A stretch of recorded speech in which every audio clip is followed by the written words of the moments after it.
Assalamualaikum warahmatullahi wabarakatuh, anak-anakku semua. Semoga anak-anak semua di rumah sehat walafiat, tetap semangat mengikuti pembelajaran daring. Karena pandemi belum berlalu, kita harus mencari banyak cara supaya tetap bisa belajar. Salah satunya adalah dengan ini, kita pembelajaran daring, anak-anak bisa menonton video pembelajaran berulang-ulang kali di rumah bersama keluarga, sehingga anak-anak bisa mendapatkan pengetahuan, pemahaman yang cukup untuk menghadapi ujian madrasah dalam jangka waktu dekat ini. Baik anak-anak, silahkan anak-anak berdoa di rumah, membaca doa untuk belajar. Terima kasih. Lanjutkannya adalah bab 4 yang akan kita pelajari hari ini adalah tentang menyusun cerita atau teks inspiratif. Apakah itu cerita inspiratif, Bu? Anak-anak pasti bertanya seperti itu di rumah. Nah, teks cerita inspiratif ini adalah teks yang isinya itu menggugah atau menginspirasi kebaikan untuk pembacanya. Siapakah yang bisa menulis teks inspiratif? Sebenarnya siapa saja bisa. Tetapi syaratnya adalah ceritanya itu harus bisa menggugah perasaan, membangkitkan semangat, melecupkan motivasi, sehingga pembaca tersebut dapat memiliki progres dalam kehidupannya. Baik semangat belajarnya kalau dia pelajar, kalau pekerja dia mampu bekerja, atau meningkatkan kepribadiannya, karakternya. Dari tadinya seorang anak yang malas mendapatkan cerita teks inspiratif, boleh itu fiksi maupun non-fiksi, boleh itu rekaan imajinasi, boleh itu berdasarkan kisah nyata, kemudian terinspirasi, termotivasi untuk menjadi lebih rajin meninggalkan sifat malasnya. Nggak mungkin, Bu. Yang namanya sikap itu, watak itu sudah mendarah daging, sulit untuk berubah. Betul sekali. Jika anak-anak berpikir seperti itu betul sekali. Anak-anak cerdas. Tapi yang kalian harus garis bawahi adalah kata sulit. Sulit itu bukan berarti tidak bisa diubah. Yang benar adalah karakter bisa diubah. Karakter bisa ditingkatkan dengan proses. Proses itu butuh waktu. Kayaknya si Akmal lama, Bu. Dari kemarin Ibu nasihatin supaya tenang, kok udah sampai sekarang tidak tenang. Itulah, setiap orang punya momentumnya sendiri-sendiri. Jadi saya sebagai guru yang sudah mengajar 25 tahun ini paham sekali. Yang hari ini anaknya jorok, rambutnya kucel, bajunya tidak pernah disetrika. Nanti suatu saat 5 tahun, 10 tahun yang akan datang bertemu dengan saya, Masya Allah, kinclong banget, cantik banget, bersih banget.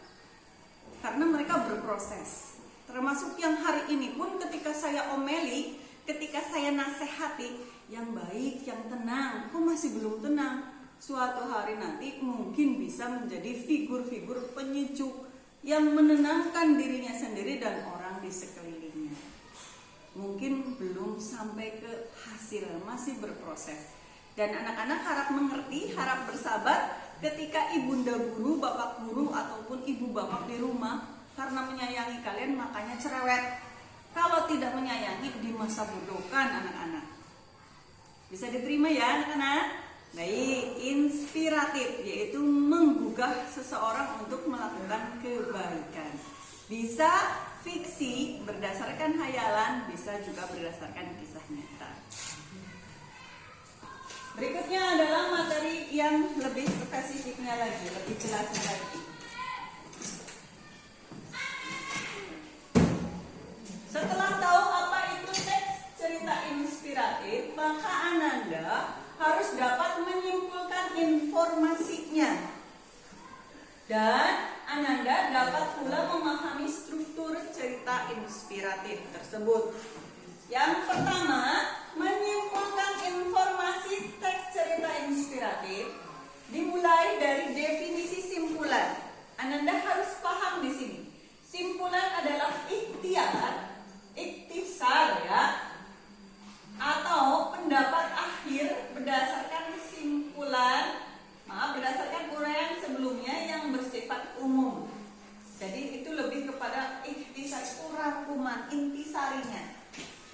bukan ikhtiar ya, salah tulis. Ikhtisar atau rangkuman. Lebih mudahnya lagi adalah benang merah atau intisari. Pendapat akhir berdasarkan uraian sebelumnya yang bersifat umum. Jadi ini bersifat singkat, padat, dan jelas. Adapun cara menyimpulkan isi atau informasi dalam teks adalah sebagai berikut. Yang pertama, itu sudah pasti hukumnya, belajar adalah yang diutamakan membaca. Ayat Al-Quran yang pertama turun adalah menyuruh kita untuk membaca. Karena dengan membaca kita akan memahami banyak hal. Membaca teks, berapa banyak berbeda setiap anak. Jadi kalau si A mampu membaca teks dan kemudian memahaminya dalam 2 kali membaca, ya cukup 2 kali. Waduh Bu, saya sudah membaca 5 kali kok belum mudeng juga. Ya bacalah berapa kali lagi. Capek dong Bu, begitulah hidupnya.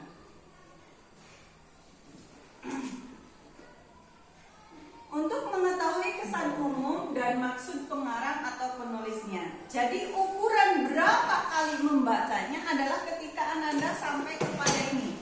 Mengetahui kesan umum dan maksud pengarang atau penulisnya. Sebelum mendapatkan kesannya, sebelum mendapatkan maksud tujuan si pengarang menyampaikan cerita inspiratif tersebut, kalian berarti harus membaca dan membacanya kembali.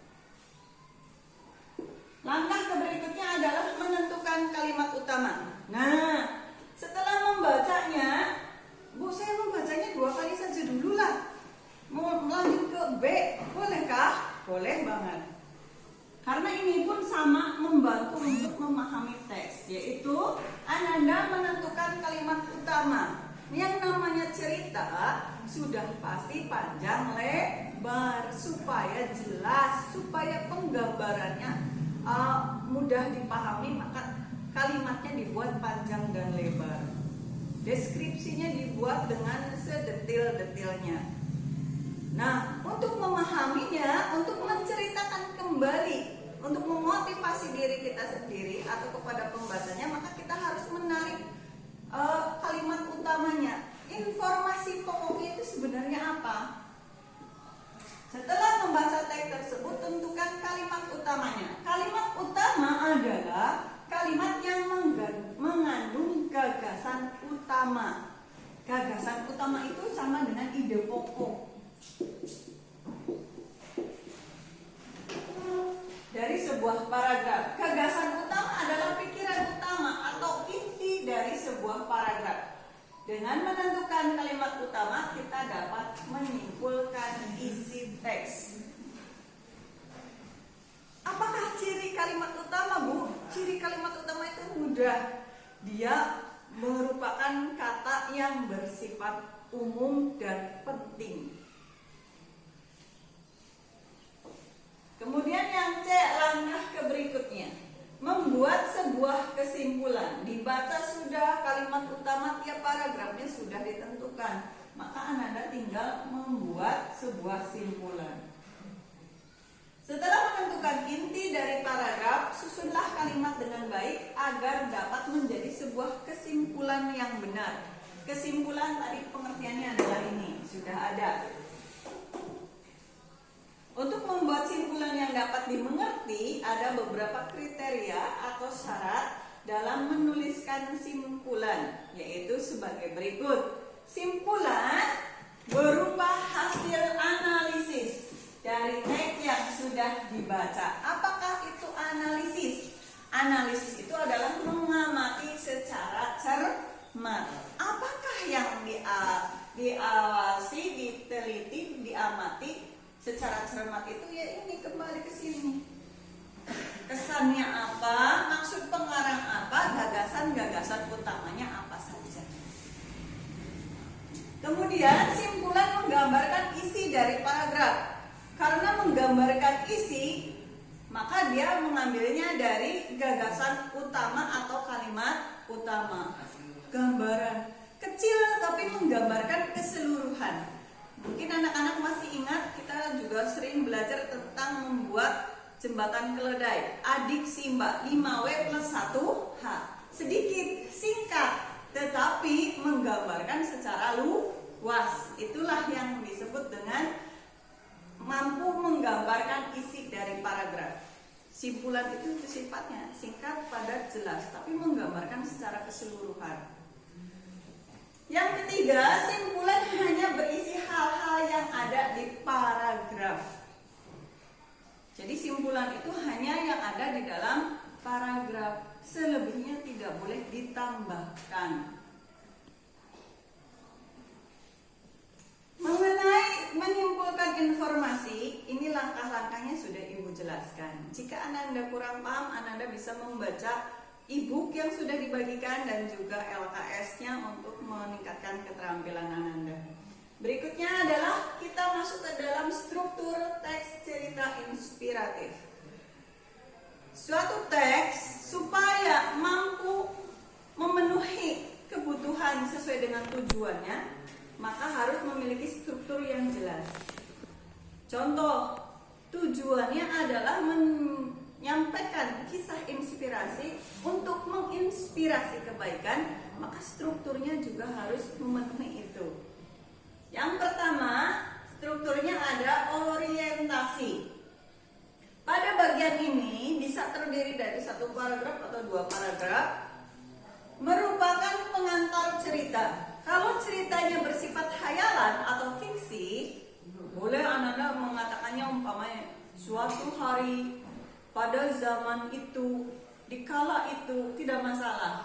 Kalau ceritanya berdasarkan kisah nyata, umpamanya diceritakannya itu tentang R.A. Kartini, maka data-data yang disampaikan pada ini adalah pengenalan identitas tokoh tersebut. Dan itu harus fakta, harus nyata. Yang berikutnya, anak-anak mohon untuk konsentrasi dan tetap fokus walaupun pembelajaran daring semua ada di tangan Ananda lewat gadget, konsentrasi harus tetap ditingkatkan. Perumitan peristiwa, yaitu kisah tokoh dan peristiwa menuju ke puncak cerita, konflik. Perumitan peristiwa itu lebih tepatnya lagi adalah pengenalan konflik. Apakah itu konflik? Konflik itu adalah sama dengan masalah. Apakah itu masalah? Sudah dijelaskan sebelumnya. Masalah adalah kesenjangan antara harapan dengan kenyataan. Kalau harapan di sini, kenyataan di sini, ini berarti tidak ada masalah. Semua berjalan baik-baik saja. Tapi kalau harapannya saya bisa lulus UM dengan nilai yang baik, ternyata berangkatnya jarang-jarang, nilai ulangan hariannya kurang dari KKM, harapannya tercapai tidak? Tidak. Inilah yang disebut dengan konflik atau masalah. Di sini mulai dimunculkan. Kemudian yang C, komplikasi, merupakan puncak atau inti cerita dan tempat kisah yang menjadi inspirasi. Boleh dikatakan semuanya ini berpuncak di sini atau klimaksnya di sini. Kemudian yang D, resolusi, merupakan peristiwa menyadarkan tokoh tentang kebaikan. Di sini boleh disampaikan banyak sekali permasalahan yang begitu rumit memuncak, tapi di sini harus mulai dimunculkan kesadaran dari tokoh-tokohnya. Dan yang terakhir koda, merupakan penutup cerita, simpulan dan pesan moral. Akhir ceritanya itu mau berakhir happy ending kah, sad ending kah, berakhir bahagia atau berakhir sedih. Akhir bahagia dan akhir sedih itu sudah sunatullah. Setiap orang pernah mengalami satu titik di mana dia bahagia, satu titik di mana dia sedih, menderita, kehilangan dan lain-lain. Tapi yakinlah bahwa di setiap peristiwa itu selalu ada hikmahnya, sehingga akan menjadi sebuah pesan moral bagi kita penulisnya, bagi masyarakat pembacanya. Ini adalah struktur dari teks cerita inspiratif. Bolehkah salah satunya hilang, Bu? Tidak boleh. Harus semuanya ada. Untuk bagian koda ini mungkin bisa dijadikan sebagai pemilihan, tetapi pada dasarnya selalu ada. Contoh pada pesan moral, ada cerita yang menyatakan, maka dari itu jadilah anak yang jujur. Itu adalah menyampaikan pesan moral secara eksplisit, langsung. Tapi ada juga pesan moral yang tidak disebutkan langsung, yaitu kita harus mampu menyimpulkan sendiri. Cerita maling kundang, berarti kalaupun tidak ada kalimat jadilah anak yang berbakti kepada orang tua, kita sudah tahu bahwa kita harus berbakti kepada orang tua. Baik anak-anak, sampai di sini pembelajaran daring kita hari ini. Silahkan Ananda buka kembali bukunya, pelajari juga buku-bukunya di rumah.